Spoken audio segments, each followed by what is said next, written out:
আসসালামু আলাইকুম। আশা করি সবাই ভালো আছেন। আপনাদের দোয়ায় আমিও আলহামদুলিল্লাহ অনেক ভালো আছি। সো বুঝতেই পারতেছেন, আর মাত্র 2 দিন বাকি কুরবানি ঈদ। সবাইকে অগ্রিম ঈদের শুভেচ্ছা ও অভিনন্দন। আপনাদের সবাইকে ঈদের দাওয়াত রইল। যারা পসিবল তারা আমাদের বাসায় আসবেন, আর যারা পসিবল না তারা একটা পেজে একটা কমেন্ট কিংবা শেয়ার করে কিংবা ঈদের শুভেচ্ছা দিয়ে যাবেন, এই অনুরোধ করব। বুঝতেই পারতেছেন টাইটেল দিকে আজকে আমি কোন বিষয়ে লাইভে আইছি। সো আপনারা সবাই জানেন, যেহেতু পেজটা ফার্স্ট টাইম যখন ক্রিয়েট করা হয়েছিল তখন আমি যেহেতু সিঙ্গাপুরে থাকি, এখন রিসেন্টলি বাংলাদেশে আসছি ছুটিতে। সো আবার ঈদের পরে চলে যাব সিঙ্গাপুরে। সো আমাদের গ্রামে বিদেশে যাওয়া নিয়ে একটা ঘটনা, সেটা শেয়ার করব, এই জন্য লাইভে আসা। এর আগে আর একটু কথা বলে নেই, ওটা বলে শেষ করব।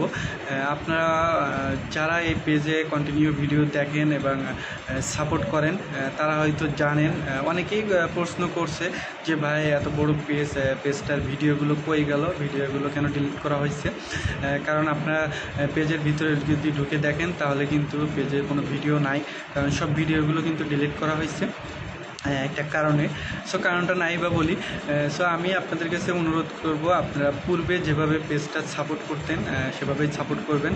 ইনশাল্লাহ ঈদের পরে সিঙ্গাপুরে আমি যাব। ঈদের পরে যাওয়ার পরে আবার কিন্তু কন্টিনিউ ভিডিও আপলোড হবে, এবং সেগুলো কিন্তু সিঙ্গাপুরি সম্পর্কে এবং বাইরে যাওয়ার সম্পর্কে টুকিটাকি খুঁটিনাটি যেগুলো আছে এগুলো তুলে ধরবো। এই জন্য ভিডিওটা কন্টিনিউ চলবে। সো যেহেতু আপনারা পূর্বে পেজটা ফলো করে যাচ্ছেন এবং সাপোর্ট দিয়ে এতদূর নিয়ে এসেছেন, পেজটা এত বড় করছেন, আপনাদের কাছে অনুরোধ করব আপনারা আগামী দিনও সেমভাবে সাপোর্ট দিবেন এবং পেজটা এগিয়ে নিয়ে যাবেন। তো এই পেজটা কিন্তু আমাদের একা না, এই পেজটা কিন্তু আপনাদের সবাই, কারণ একা কিন্তু কখনোই এত দূর আসা সম্ভব না। কারণ পেজটা জানেন মেবি 1 বছর, 1 বছরে একটু বেশি পেজটা ক্রিয়েট করা হয়েছে। সো 1 বছরে কিন্তু আলহামদুলিল্লাহ অনেক ফলোয়ার, অনেক সাপোর্ট আপনারা দিচ্ছেন। তা না হলে কিন্তু এত দূর আসা কখনোই পসিবল হতো না। তো যাই হোক, আমি আপনাদের কাছে অনুরোধ করব আপনারা অবশ্যই পেজটা ফলো দিবেন এবং সাপোর্ট করবেন। আর পেজের নাম সম্পর্কে থেকে আপনারা তো জানেন, আমি কিন্তু রিসেন্টলি পেজের নামটা আবার চেঞ্জ করা হয়েছে, যেহেতু ভিডিও ডিলিট করে দিয়ে। পূর্বে যে ভিডিওগুলো আপলোড হতো সেগুলো আপনারা যেহেতু দেখছেন, নিয়মিত পেজে যারা কন্টিনিউ ভিউ করতেন তারা হয়তো জানবেন, বিভিন্ন গল্প নিয়ে কিন্তু ভিডিও বানিয়ে সেগুলো কিন্তু পোস্ট করা হতো। সো এখন কিন্তু ক্যাটাগরিটা চেঞ্জ করা হয়েছে, এখন আর গল্পর কোনো টপিক ভিডিও আসবে না, ইসলামিক ভিডিও আসবে। তার পাশাপাশি সিঙ্গাপুরি সম্পর্কে যে আপডেটটা আসে সে আপডেট তুলে ধরবো। কারণ বর্তমান সময় কিন্তু বাংলাদেশের 95% মানুষ কিন্তু বিদেশে যাওয়ার জন্য সবাই আগ্রহ, সবাই চেষ্টা করতেছে যে কিভাবে বিদেশে যাব। হ্যাঁ, সো এই যাওয়ার যে আগ্রহটা, যে ইন্টারেস্টটা, যে অনুভূতি, সেটা কিন্তু কাজে লাগিয়ে কিন্তু অনেক দালাল যারা আছে তারা কিন্তু অনেক টাকা হাতিয়ে নিচ্ছে এবং কিন্তু আমাদের মতো সাধারণ যে মানুষগুলো আছে তাদের কিন্তু বিপদে ফেলতেছে।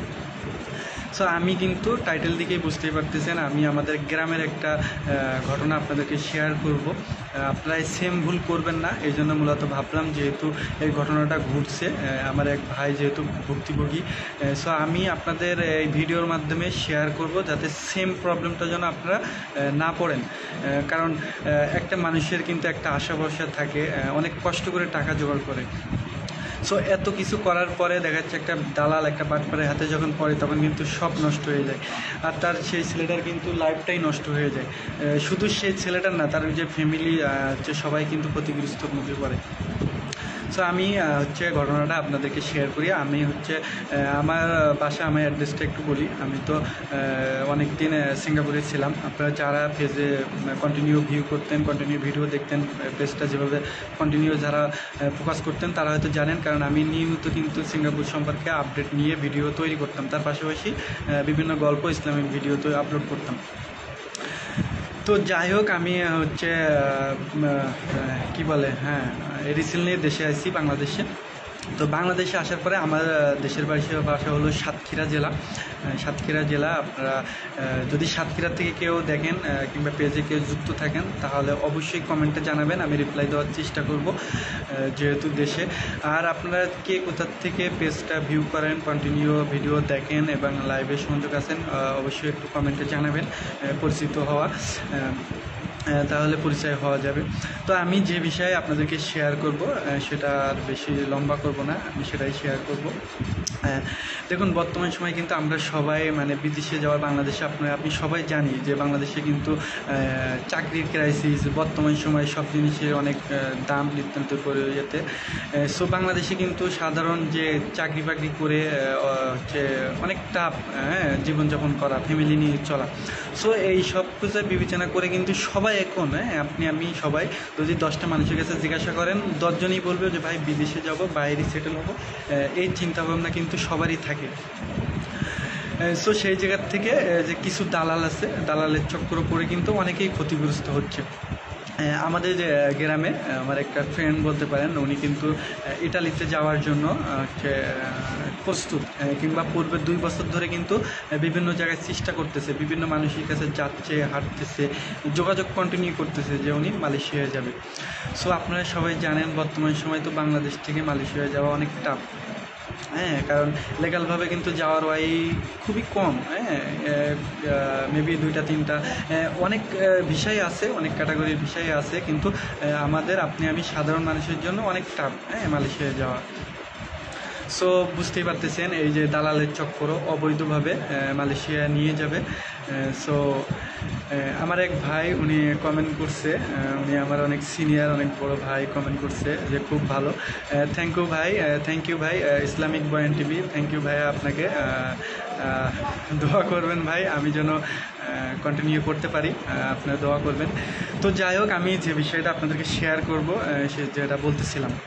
সো বর্তমান সময়ে আমি সবার কিন্তু একটা ইচ্ছা থাকে যে বাইরে সেটেল হবো, ইউরোপে কোথায় সেটেল হবো।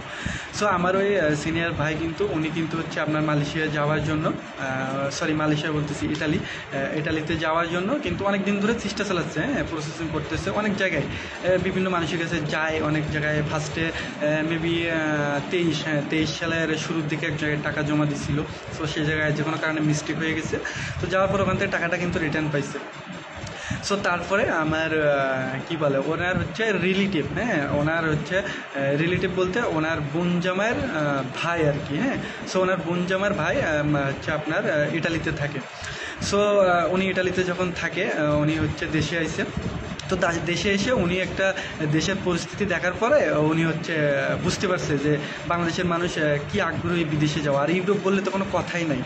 সো উনি কী করলো, উনি বললো যে আমার কাছে ভিসা আছে, এই ব্যাপার। উনি কিছু লজিক দেখাইছে, লজিক না দেখাইলে তো আর ডাইরেক্টলি হচ্ছে এভাবে তো মানুষ আগ্রহ হয় না। উনি কিছু লজিক দেখাইছে যে আমার কাছে এমন এমন ভিসা আছে, আমি চাইলে নিয়ে যাইতে পারবো, যেহেতু আমি ছিলাম অনেকদিন, আমি যে কোম্পানিতে থাকি সেই কোম্পানি স্পন্সর করবে, আপনারা যদি কেউ যাইতে চান তাহলে আমার সাথে যোগাযোগ করতে পারেন। সো উনি বলার পরে উনি কিন্তু আমাদের গ্রাম তো বুঝে নিয়ে, গ্রামের মানুষ সাদামাটা অত কিন্তু ভেরিফাই করে না, অত যাচাই বাছাই করে না। সো যেভাবে উনি বুঝাইছে সেভাবে ঠিক কিন্তু ইনি বুঝছে। সো উনি মোট টোটাল 5 জায়গার থেকে টাকা নিছে, 5 জনের কাছ থেকে।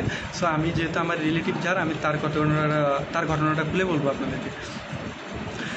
তো যাই হোক, উনি হচ্ছে যেভাবে বলছে যে ব্যাপার 3 মাসের ভিতরে নিয়ে যাব, হচ্ছে আপনার 15 লাখ টাকা করে লাগবে এ টু জেড। সো হচ্ছে এখন 10 লাখ দিলে হবে, আর 5 লাখ হচ্ছে আপনার যাওয়ার পরে দিবেন 2 লাখ, আর হচ্ছে 3 লাখ যেদিন কালকে ফ্লাইট আজকে দিবেন, ঠিক আছে, 3 লাখ। এভাবে কিন্তু কথা হয়েছে। সো সব কিছু হওয়ার পরে কিন্তু কাগজপত্র প্রসেসিং সব কিছু স্টেপ বাই স্টেপ যাচ্ছে, আর স্টেপ বাই স্টেপ কিন্তু উনি টাকা দিয়ে নিচ্ছে। সো এটা কিন্তু একজন না, 5 জনের কাছ থেকে, ঠিক আছে। সো উনি কিন্তু স্টেপ বাই স্টেপ টাকা হাতিয়ে নিচ্ছে, 1 লাখ 2 লাখ, আজকে বলে যে ভিসা প্রসেসিং আছে, কালকে বলে যে এরকম ভিসার ফটোকপি দিচ্ছে, তারপরে বলে যে এরকম, মানে ভক্ত চক্কর করে একবার টাকা নিচ্ছে, 5 জনের কাছ থেকে নিচ্ছে। সো এইভাবে করে উনি কিন্তু 13 লাখ টাকা, আমার যে ফ্রেন্ড ওনার কাছ থেকে নিয়েছি হলো আপনার 11 লাখ টাকা নিয়েছে, আর যে বাকি 4 জন আছে ওনার কাছ থেকে কিন্তু সেম, ঠিক আছে। সো সব মিলিয়ে দেখা যাচ্ছে 5 জনের কাছ থেকে টোটালে 56 লাখ টাকার মতো নিয়ে নিছি। তো নেওয়ার পরে কি করছে, উনি হচ্ছে বলে যে আপনাদের এমন এমন মানে একটা ভুয়ার টিকিটটা কিন্তু অনলাইন ভেরিফাই না, উনি একটা এডিট করে মানে অনলাইন থেকে ওই যে আপনার হোল্ড করে টিকিট যেভাবে হয় আপনারা জানেন কীভাবে একটা সিকুয়েন্স করে টিকিট দিচ্ছে দিয়ে বলে যে আপনাদের অমুক তারিখ টিকিট। সো তখন কি করলো, এরা তো অনেক খুশি অনেক হ্যাপি যে লিগালভাবে মালয়েশিয়া ইটালিতে যাচ্ছে, অনেক হ্যাপি সবাই, মানে বুঝেন তো গ্রামে মানে হইচই পড়ে গেছে কীভাবে সম্ভব, অনেক যাচ্ছে অনেক খুশি, 3-4 বছর ধরে চেষ্টা করতেছে। তো যাই হোক উনি হচ্ছে সব কিছু ডেট দিছে, ডেটটা ছিল কয় তারিখের জন্য, এই মাসে 7 তারিখে 8 তারিখ মেবি, আমার এক্স্যাক্টলি মনে নাই তো এমন। সো এই 5 জনকে উনি কী করলো, বললো যে টিকিট সব কনফার্ম, সব নিয়ে যাবে, ঠিক আছে বলে ওনার 5 জনকে ঢাকায় নিয়ে গেছে, যে বলে যে আপনাদের অমুক তারিখে ফ্লাইট। সো সব কিছু বাড়ির থেকে সেভাবে অ্যারেঞ্জ করে ঢাকায় নিয়ে গেছে। সো ঢাকায় নিয়ে 2 দিন রাখছে, রাখার পরে হচ্ছে উনি হচ্ছে হোটেলে ভাড়া করে রাখছে, সব কিছু করছে, করার পরে উনি কি করছে, উনি হচ্ছে ওনার টিকিটটা কনফার্ম করছে, উনি যে ছুটিতে আইছে ওনার 3 মাস শেষ হয়ে গেছে, এবার যার পরে এদেরকে মানে ঢাকায় হচ্ছে আপনার হোটেলে রাখার পরে উনি চলে গেছে মালয়েশিয়াতে, ইটালিতে চলে গেছে। সো উনি যাওয়ার পরে এনাদেরকে আর ফোন ধরে না, হ্যাঁ এরা কিন্তু হোটেলে আসে। অ্যান্ড উনি হচ্ছে আপনার ইটালিতে যাওয়ার পরে উনি তো লিগালভাবে ছুটিতে আইছিল, উনি যেহেতু অনেক দিন ছিল, 9 বছর মতো ইটালিতে ছিল, থাকার পরে এদের কাছ থেকে টাকা নিয়ে এদের হোটেলে রেখে উনি চলে গেছে। তো উনি যাওয়ার পরে উনি হচ্ছে চলে যাওয়ার পরে একদিন পরে এনার কাছে কল দিছি, দিয়ে বলে যে এই ব্যাপার, আমার তো এই প্রবলেম এই হয়েছে, কোম্পানি তো মিস্টেক করছে, এই ব্যাপার ভিসা ক্যান্সেল হয়ে গেছে, আপনারা টেনশন করেন না, এই জন্য আমি না বলে চলে আসছি, আপনারা মন খারাপ করেন বলে আপনাদেরকে আসা হবে হচ্ছে 15 দিন পিছাই যাবে। সো এইভাবে ভক্কচকর করে বোঝাইছে। এখন এরা তো টাকা দিয়ে ফেলছে, এরা তো জোর জুলুমও করতে পারে না, গালিও দিতে পারে না। সো এইভাবে করে হচ্ছে 15 দিনের সময় নিছে, ঠিক আছে এটা বললো। সো 15 দিনের সময়ের ভিতরে আবার কি বলে যে আবার টাকা লাগবে 5 লাখ করে, হ্যাঁ না হলে যাওয়া হবে না। সো এই কথা শুনে আমার যে ফ্রেন্ড আছে ওনার বাবা এই কথা শুনে মানে এই টাকা পয়সা করার পরে কিন্তু স্টক করে কিন্তু এখন হাসপাতালে আছে। তো এই হাসপাতালে যাওয়ার পরে এই হাসপাতালে গেছে গোপনে ওনার ওই যে রিলেটিভ উনি বলছে যে এরকম বাটপারি করে আগেও অন্য জায়গার থেকে টাকা নিচ্ছে, উনি বাটপারি করে এখন টাকা হাতিয়ে নেবে আর টাকার চাপ দিবে, কিন্তু তোমাদের নিয়ে যাবে না। তো এই ঘটনা শোনার পরে আমার যে ফ্রেন্ড উনি গিয়ে ওনার যে ফ্যামিলিতে আছে ওনার ফ্যামিলিতে যাওয়ার পরে যে ওনার বাবা যেহেতু হাসপাতালে, ওনার ফ্যামিলিতে রাত্রি গিয়েছে, যাওয়ার পরে মারধর করে এখন কিন্তু উনিও হাসপাতালে সব, ঠিক আছে। এখন এটা নিয়ে থানা পুলিশ হয়েছে এবং এটা নিয়ে কিন্তু অনেক বড় আকারের একটা সৃষ্টি হয়েছে। জানি না কোনো নিউজ কিংবা কোনো মিডিয়াতে এটা পাবলিশ হয়েছে কিনা জানি না, আমাদের গ্রামের ঘটনা। এখন একটা ঘটনার কেন্দ্র করে এখন কিন্তু 5-6 জনের মতো মানুষ এখন কিন্তু আপনার হাসপাতালে। সো এই টাকাটা কিন্তু পুরোটাই মায়ের। আর এই ঘটনা শোনার পরে উনি হচ্ছে আপনার ইটালি থেকে ফোন সব বন্ধ করে দিচ্ছে। এখন ওনার ফ্যামিলি আর হচ্ছে এনার ফ্যামিলি এখন যুদ্ধ চলতেছে। এখন থানা পুলিশ এই ঝামেলার টাকা কিন্তু মায়ের 5 জনের একটা টাকাও নাই। তারপরও দেখা যাচ্ছে যে আপনার যাওয়া হচ্ছে না এবং ফ্যামিলির যে সবাই রক্তাক্ত সবাই এখন হাসপাতালে, এখন থানা পুলিশ। এখন এই কেস কাম নিয়ে কিন্তু আরও 2-5 লাখ যাবে। সো এদিকে গেছে আপনার 12 লাখ, তারপরে আবার কত যাবে জানি না, আরও তো রক্ত হাসপাতালে, তারপরে থানা পুলিশ, কত প্রবলেম। সো আমি যেহেতু সিঙ্গাপুরে ছিলাম অনেক দিন, আমি কম বেশি জানি। আমি আপনাদের কাছে অনুরোধ করব, বর্তমান সময় এখন কিন্তু জানেন সব কিছু কিন্তু অনলাইনে, আপনারা টিকিট বলেন, ভিসা বলেন, এভরিথিং, হ্যাঁ ম্যান পাওয়ার বলেন, সব কিছু কিন্তু আপনারা অনলাইনে ভেরিফাই করতে পারেন, যাচাই করতে পারেন, চেক করতে পারেন। সো আপনি যে দেশেই যান না কেন, যে দেশেই যান না কেন, আমি বলবো আপনি আগে টাকা দিবেন না, যে হোক না কেন, আগে ভিসা নেবেন। ভিসা নিয়ে ভিসাটা যে দেশে যাবেন সেই দেশের গভর্নমেন্টের ওয়েবসাইট আছে, সেই ওয়েবসাইটে গিয়ে আপনার ভিসার যে কপি থাকে সেখান থেকে নাম্বার আছে, একটা নাম্বার নিয়ে ওই দেশে ভেরিফাই করবেন। তাহলে যদি আপনি ভেরিফাই করে সাকসেস হয় তখন আপনি দেখবেন যে বিষয়টা ঠিক আছে, ঠিক আছে। সো এইভাবে অযথা টাকা দিবেন না, হ্যাঁ অনেক দালালের ফিকর করে অনেকেই অনেক টাকা পয়সা দেয়, দিয়ে দেখা যাচ্ছে অনেক ক্ষতিগ্রস্ত হয়ে যায়। সো আমি বলবো আমার এই যে ফ্রেন্ডটার যে লাইফটা আর উঠে দাঁড়ানোর মতো নাই, কারণ একটা মানুষ কিন্তু বিদেশে যখন যাওয়ার প্রস্তুত নেয়, সে কিন্তু তার কাছে কিন্তু গোছানো কিংবা টাকা থাকে না, ব্যাংকে যে জমানো টাকা থাকে না যে আমি জমানো টাকা দিয়ে বিদেশ যাবো। আপনি আমার কাছে যদি জমানো টাকা থাকতো তাহলে কিন্তু আমি বিদেশে যাইতাম না, কারণ সেই টাকা দিয়ে কিন্তু ব্যবসা করতাম কিংবা বিভিন্ন ওয়েতে ইনভেস্ট করতাম করে কিন্তু সেখান থেকে আর্ন করতাম। সো আপনি আমার মতো টাকা নাই, সো এই জন্য বাইরে যাই, গিয়ে হচ্ছে ইনকাম করব, ফ্যামিলির সাপোর্ট দিব এবং ভবিষ্যতে কিছু করব, সে আশা কিন্তু বাইরে যাওয়ার মানে পরিকল্পনা করি। সো এই টাকাটা কিন্তু এক জায়গায় থাকে না, বিভিন্ন মানুষ বিভিন্ন জায়গাতে ধার করে, কেউ সুদের টাকা নেয়, কেউ লোন নেয়, কেউ জমি বেচে, কেউ বন্ধক থয়, মানে এখান থেকে যে যেখান থেকে পারে কিন্তু সে টাকাটা কিন্তু অ্যারেঞ্জ করে। সো তারপরে দেখা যাচ্ছে এই টাকা দিয়ে যদি কোনো বাটপার কিংবা কোনো ধোঁকাবাজির কাছে পড়ে এই টাকা পয়সা যদি মার যায়, তাহলে কিন্তু মানুষ বেঁচে থাকার মতো আর কোনো অপশন থাকে না। পূর্বে আপনারা অনেক ঘটনাই দেখছেন, এই বিদেশে যাওয়া করে মারামারি কিংবা আত্মহত্যা করা অনেক আছে। সো আমি বলবো এখন কিন্তু বর্তমান সময়ে ভিসা দিয়ে বলেন এভরিথিং সব কিছু ভেরিফাই করা যায়। আমি অনুরোধ করব কেউ অযথা টাকা দিবেন না, কোনো দালালের হাতে দিবেন না, যদি বা দেন আগে ভিসা বেরোবে, ভিসাটা আপনি ভেরিফাই করে দেখবেন। প্রত্যেকটা দেশের কিন্তু ওই দেশের গভর্নমেন্টের কিন্তু ওয়েবসাইট থাকে, সেই ওয়েবসাইটে গিয়ে আপনার পাসপোর্ট নাম্বার দিয়ে আপনার ভিসার কপি দিয়ে বাকি ওরা যে রিকমেন্ডগুলো আছে সেগুলো কিন্তু আপনি সাবমিট করলে সাথে সাথে কিন্তু আপনার ভেরিফাই করে দিবে যে আপনার ভিসাটা কি অ্যাক্টিভ আছে কিংবা আদৌ কি ভিসা হয়েছে কিংবা আদৌ কি কোনো প্রবলেম আছে কিনা। সো এখন এত ইজি, তাহলে কেন আমরা অযথা দালালের কাছে টাকা দিব কিংবা দালালের উপর করবো কিংবা ক্ষতিগ্রস্ত হব? আমি মনে করি এটা কোনো প্রয়োজন নাই।